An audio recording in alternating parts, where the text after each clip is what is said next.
Let's start with what many consider a stunning statement from the White House. The U.S. president has been discussing a range of options, that's a quote, to acquire Greenland, and has not ruled out using the American military.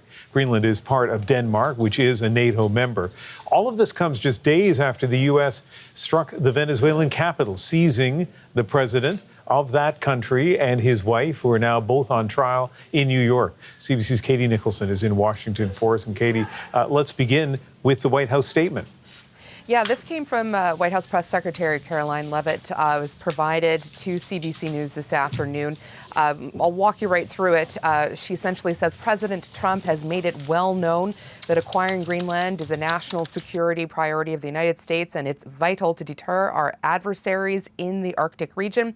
The president and his team are discussing a range of options to pursue this important foreign policy goal. And of course, utilizing U.S. military is always an option at the commander-in-chief's disposal. So it's that last part that has really caught a lot of people's attention. This is blunt language, the bluntest yet from the White House, that it could potentially use its military if it came to that, and jarring language because, of course, we are talking about sort of territorial expansion ostensibly into a self-governing territory in NATO. But look, these are words, Ian. They are jarring, but this does not mean there is some imminent invasion. We know previously Trump had wanted to purchase the territory. Democratic Senator Chris Murphy weighed in on this push again from the White House on its seriousness about acquiring the territory and how he is viewing it. Here's a little bit of Chris Murphy. I think you do have to take these threats more seriously. I certainly was amongst those who, 12 months ago or 6 months ago dismissed his talk of taking over Greenland as an intentional distraction. I think now you have to really think about what's in the president's brain.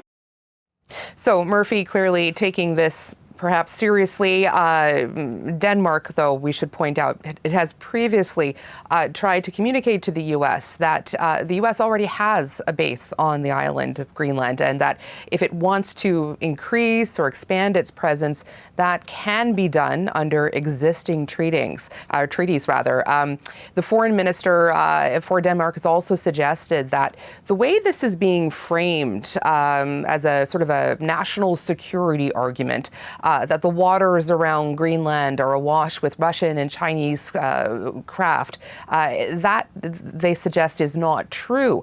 And the leaders of Denmark and Greenland are asking for a meeting with the Secretary of State, Marco Rubio. So that was before this statement came out. So clearly, in Greenland and Denmark, this is being taken seriously. We know it is being taken seriously throughout Europe, and it is being taken seriously by some in Congress as well.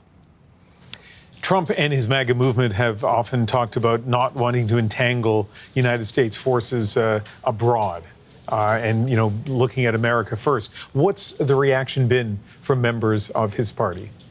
Yeah, it's interesting. We heard a couple of times today from Kentucky Senator Rand Paul. I mean, he is often one who doesn't want to get into these foreign entanglements. And he took some time today to really urge the administration to tone this kind of expansionist language down and to treat allies with respect. In fact, at one point, he sort of referenced how this sort of language around the 51st state, making Canada the 51st state, has really impacted his home state of Kentucky when it comes to bourbon sales, and sort of really pointed to, you don't want to damage those relationships that you have with your allies. Here is a little bit of Senator Rand Paul on the approach he would advise the president to take, this administration to take, if indeed it's very serious about wanting to acquire Greenland. I'm not against approaching Greenland in a voluntary way to say, hey, the United States would like you to be part of the United States if you so wish it, and then it could be a possibility. But right now I think it's been going in the wrong direction. Ultimately, the people of Greenland would have to vote, and potentially Denmark. I'm not sure who would have to vote, but you won't get there by insulting them. I heard from another Republican representative, Don Bacon from Nebraska. He talked about what a bad idea he thought this is, and that he hoped that other Republicans in Congress line up behind him and tell the White House just to leave Greenland off the table altogether. So I know you've been following the reaction out of Washington all day. So here is a question that I know in many places around the world they're wrestling with this evening. Do people really think the White House would use military against a NATO ally? I would really hate to sort of speculate on what many people are really thinking at this moment. I think it's really, again, important to underscore these are words right now, but words that are from the White House and are no doubt really being taken seriously. But I will tell you there is at least one Democratic senator, Ruben Gallego from Arizona. He's taking steps to try and thwart any potential military action down the road. He's today introduced an amendment to a defense spending bill. And here's in a statement that he gave to go along with that. He noted that the amendment would make it so that none of the funds may be obligated or expended for the use of military force, the conduct of hostilities, or the preparation for war against or with respect to Greenland. So that proposed amendment perhaps taking on new weight after this statement from the White House today. Ian? CBC's Katie Nicholson in Washington. Thank you so much. Okay, so how are Greenlanders feeling about all of this? Markus Valentin joins us now. He's a journalist with the Greenlandic Broadcasting Corporation. Thank you so much for being with us, especially so late in the evening in Greenland. How are people there reacting to this latest statement from the White House? I think the statements from the White House is very much in thread with what we heard last January and last December.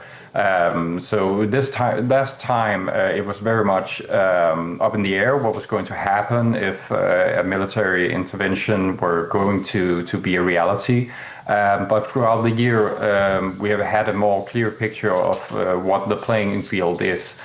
So right now it's a repeat of what is going on, but there has been some concern in Greenland, especially since that the new statements comes right after the invasion of Venezuela. And therefore we had the head of government yesterday on a press meeting saying that people shouldn't worry and there isn't any threat or there isn't any real possibility of a military takeover overnight. Yeah, except, as you point out, this comes just on the heels of that military action against Venezuela, which many, many experts in international law say contradicted international law. So, you know, and then for the White House, in a calculated way, this wasn't an off-the-cuff comment by President Trump. This is from, you know, his press secretary, reading this statement or making it public. Do you get a sense at all in Greenland that today there is any greater concern about this? I think the concern has always been there throughout the year and also in this year. So the concern has in some words been reignited. But it's not necessarily a new concern. It's been in the back of the people's head throughout the year. And we have had some military exercises, NATO exercises up here throughout last year. And now we have maybe a more clear playing field of what's going to happen. But just, I think it was an hour ago, the New York Times published a story about Marco Rubio informing lawmakers in both Senate and Congress that they're not going to invade Greenland with any military force, but that they still want to buy Greenland.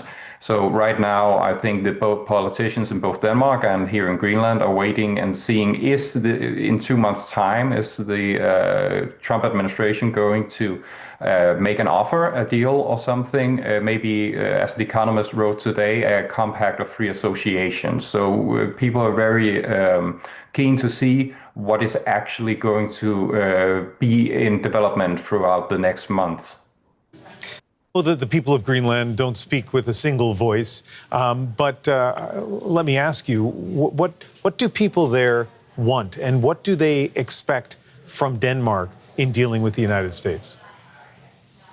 I think the new Greenlandic government that came into power in April last year has had a very warm relationship with Denmark and stands very firmly in trying to actually get a meeting with Marco Rubio, with the Greenlandic Minister of Foreign Affairs and also the Danish Minister of Foreign Affairs. And they have reached out yet again to try to set up a meeting with the US, but as far as we can see, it has been declined. So right now, Denmark and Greenland are working together, trying to gather the NATO allies and allies in the EU to stand together against the pressure of Trump. But for the other part of your question, what do Greenlanders want? That's actually a very good question. We can see some opposition politicians, such as the Danish or the Greenlandic member of parliament, Aki-Matilda Høegh-Dam, a member of the Danish parliament, has actually been in the Greenlandic media and says that this is the time that everyone knows what Greenland doesn't want, but and that they want to be Greenlandic and not Danish or American, but that it is time for the Greenlandic politicians to come together and form some views about what is it then we actually want. So she has been calling for that. And let me finish with this. I wonder, from your perspective, what role Canada can play in all this. We are, of course, Greenland's closest neighbor geographically. We're about to open a consulate there. Our Governor General, the head of state, is about to visit. But I don't know if Canada has much of a profile in Greenland. Is there a role, do you think, for Canada to play? I think Greenlanders are very aware that they have all their kin also in Canada with their fellow Inuits, and want to have very great relations with Canada, both with more trade relations and more policy relations, but also with, as we could see during the last year, there's been NATO exercises, and we can see some Danish politicians also calling for maybe having a closer ties with each other, Greenland and Canada, when it comes to defense. Greenlandic journalist Markus Valentin, fantastic having you on the show. Thank you very much. Thank you for having me.